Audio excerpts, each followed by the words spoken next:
జయంతి kitchen flavour కి స్వాగతం. జయంతి kitchen flavour లో మరో రుచికరమైన అన్నంలోకి సులభతరంగా చేసుకునే ఆదరుని మీకు తెలియపరచాలి అనేసి ఈ రోజు వీడియో చేస్తున్నాను. అదేమిటి అంటే నిమ్మకాయ పప్పు. నిమ్మకాయ పప్పు చేయటం కూడా సులభమే, దానికి ఎక్కువ టైం కూడా పట్టదు.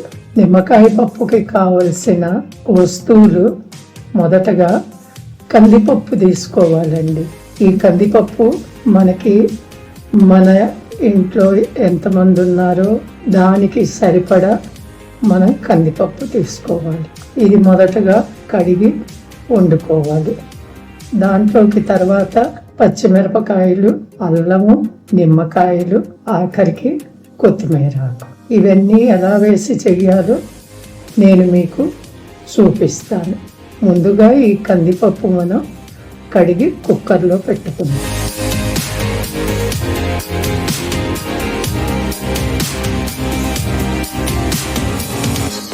పప్పు ఉడికిపోయిందండి.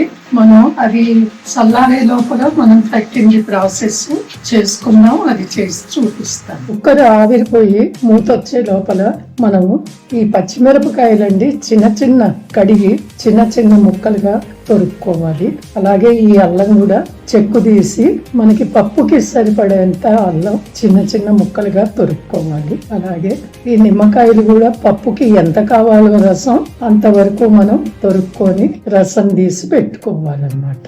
ఈ కొత్తిమీర ఆకండి ఆఖరికి వేసుకోవాలి మనం పప్పు అంతా అయిపోయిన తర్వాత.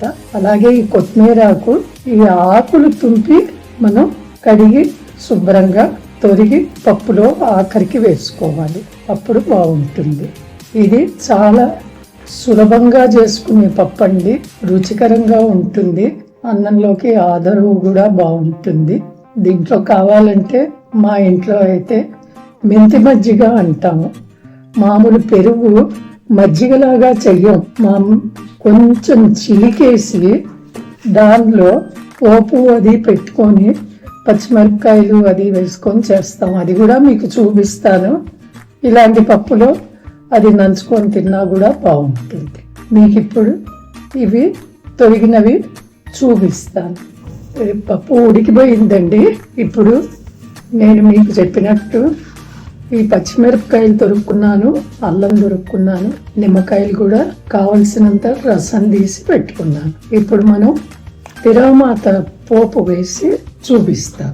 ఇప్పుడు తిరగమాత అంటే పోపు పెట్టేది చూపిస్తున్నానండి. మనం ముందరగా అన్ని పప్పుల్లో వేసుకున్నట్టే తిరగమాతకు కావాల్సిన కొంచెం నూనె వేసుకోవాలండి. దీనిలోకి మనం ఎండుమిరపకాయలు వేసుకుంటాము. నిమ్మకాయ పప్పు కదా, అందుకనేసి ఎండుమిరపకాయలు వేసుకోవాలి. తర్వాత కొంచెం జీలకర్ర వేసుకోవాలండి. అవన్నీ మనం అందాజాగా, నేనైతే అన్ని చేత్తోనే వేస్తానండి. కొంచెం ఆవాలు వేసుకోవాలి. మనం మెంతి పొడి అండి ఆఖరికి వేసుకోవాలి, లేకపోతే మాడిపోతుంది. మెంతి పొడి, ఇంగువ ఆఖరికి వేసుకోవాలి. పులుపు కదా కొంచెం.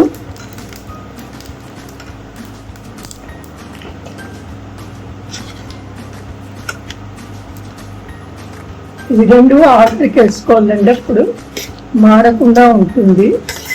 ఈ వేడికి సరిపోతుంది, వేగుతాయి అన్నమాట. తర్వాత మనం తొరిగి పెట్టుకున్న మనకి ఎంత కారం కావాలో అంతవరకు మనం ఈ పచ్చిమిరపకాయలు వేసుకోవాలండి. అలాగే ఈ అల్లం కూడా వేసుకోవాలండి. నిమ్మకాయ పప్పులోకి అల్లం బాగా పడితే బాగుంటుందండి. అల్లము పచ్చిమిరపకాయలు రెండు వేసుకోవాలి. ఇది కొంచెం వేగనివ్వండి. ఈ పచ్చిమిరపకాయలు వేగితే బాగుంటుంది పప్పులో. ఇప్పుడు పోపు పెట్టుకున్నది ఈ పప్పులో కలిపేసేయాలండి. ఇలా ఇప్పుడు దీంట్లోకి సరిపడా ఉప్పు వేసుకోవాలండి. ఈ పప్పులోకి సరిపడా ఉప్పు వేసుకోవాలి. అలాగే ఇప్పుడు మనం ఈ రసం తీసి పెట్టుకున్నాం కదా, ఈ నిమ్మకాయ రసం కూడా దీంట్లో వేసేసుకోవాలి. మనకి ఎంత పులుపు తినగలమో అంత పులుపు వేసుకొని కలిపేసుకోవాలి. త్వరగా అయిపోతుందండి, చాలా టేస్టీగా కూడా ఉంటుంది. వేడి వేడి అన్నంలో ఈ నిమ్మకాయ పప్పు వేసుకొని నెయ్యి వేసుకొని తింటేనండి బాగుంటుంది. నోటికి రుచిగా కూడా ఉంటుంది, బాగుంటుంది కూడా. ఒకసారి పులుపు చూసుకోండి, మీకు పులుపు సరిపోతే మళ్ళీ కాస్త పులుపు వేసుకోండి మీరు. అలాగే ఆఖరికి ఈ కడిగి పెట్టుకున్న కొత్తిమీరాకు చూపించాను కదా, ఈ కడిగి పెట్టుకున్న కొత్తిమీరాకు తొరిగి దానిలో వేసుకోండి. ఇలా చిన్న చిన్నవి తొరుక్కుంటే బాగుంటుందండి. ఈ వంట కూడా చాలా త్వరగా అయిపోతుందండి. పప్పు ఉడికితే చాలు, తిరగమాత పెట్టుకొని పప్పు వేసుకోవటమే మనం, బాగుంటుంది. ఇదేనండి నిమ్మకాయ పప్పు. ఇప్పుడు ఈ కొత్తిమీరాకు తొరిగేసుకున్నాం కదండి, ఇదంతా ఓసారి కలిపేసుకోండి. ఇదేనండి అన్నంలోకి మంచి ఆదరు, త్వరగా అయిపోయే వంట. వేడి వేడి అన్నంలో నెయ్యి వేసుకొని తింటేనండి బాగుంటుంది. దీనిలో నంచుకోవటానికి మెంతి మజ్జిగ అంటాము. దాంట్లో కొంతమంది పెరుగు మజ్జిగ తినరు, వాళ్ళకి ఆ మెంతి మజ్జిగ ఎలా చెయ్యాలో కూడా చూపిస్తాను. ఇలాంటి పప్పుల్లో నంచుకుంటే బాగుంటుంది. దాంట్లో ఉత్త పెరుగులో ఎలాగ పోపు పెట్టి ఏం చెయ్యాలో నేను చూపిస్తాను. ఇదేనండి నిమ్మకాయ పప్పు. మీకు అంతా బాగుంటే, నా వీడియో మీకు నచ్చితే, నేను చేసిన వంటకం మీకు బాగుంటే సబ్స్క్రైబ్ చేసి, షేర్ చేసి, లైక్ చేయండి.